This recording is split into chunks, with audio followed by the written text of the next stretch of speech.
सभी प्रिय दर्शकों का संत रविदास जी चैनल पर स्वागत है। इस वीडियो में आप सुनेंगे बालक रविदास और नेत्रहीन कर्मावती की कहानी।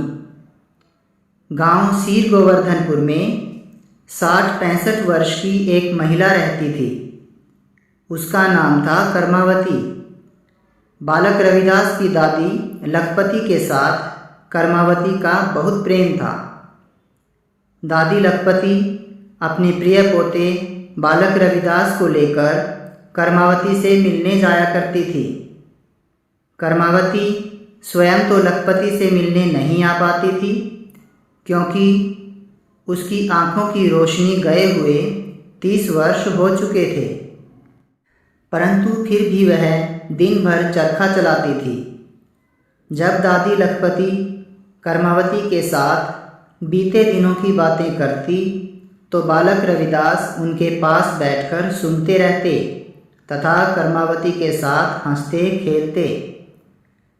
लखपति ने कर्मावती से जब उसके अंधेपन में भी चरखा काटने का कारण पूछा तो वह रो पड़ी और अपनी गरीबी और अभाव का वृतांत सुनाया। यह बात सुनकर बालक रविदास का कोमल हृदय पिघल गया। एक दिन सुबह के समय कर्मावती चरखा काट रही थी। बालक रविदास अकेले ही उसके घर पहुंच गए। उन्होंने चुपचाप आकर उसकी धागे की टोकरी उठा ली और निकट ही खड़े हो गए। कर्मावती ने हाथ से टटोलकर टोकरी को देखा, परंतु उसे वह नहीं मिली।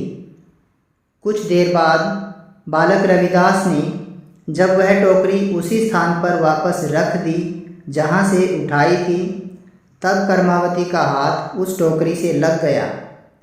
वह बहुत हैरान हुई, क्योंकि उसने पहले भी तो वहाँ हाथ लगाकर देखा था। इससे कर्मावती को वहाँ किसी के होने का एहसास हुआ, पर वह घबराई नहीं, क्योंकि प्रायः गांव के पड़ोस के बच्चे उसे सताया करते थे।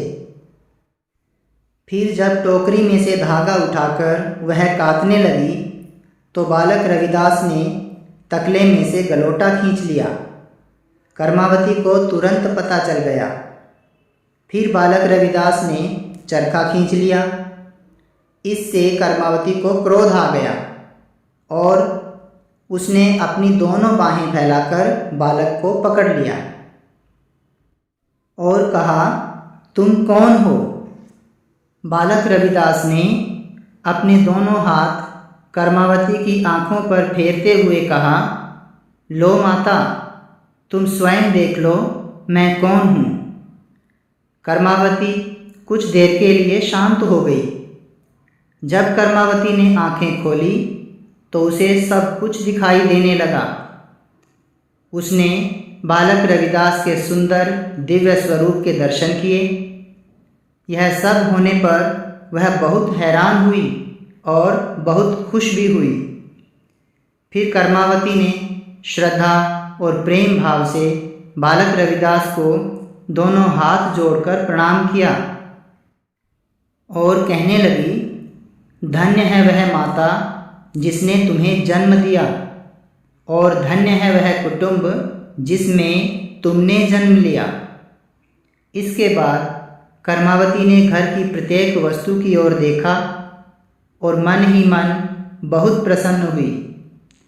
इतने में बालक रविदास वहाँ से चले गए। कर्मावती बालक के पीछे पीछे उनके घर पहुँच गई। उसने सारे परिवार को पूरी कहानी सुनाई। इस चमत्कार के बारे में सुनकर बालक रविदास के परिवारजनों को बड़ा आश्चर्य हुआ। संत शिरोमणि सद्गुरु रविदास जी महाराज की जय।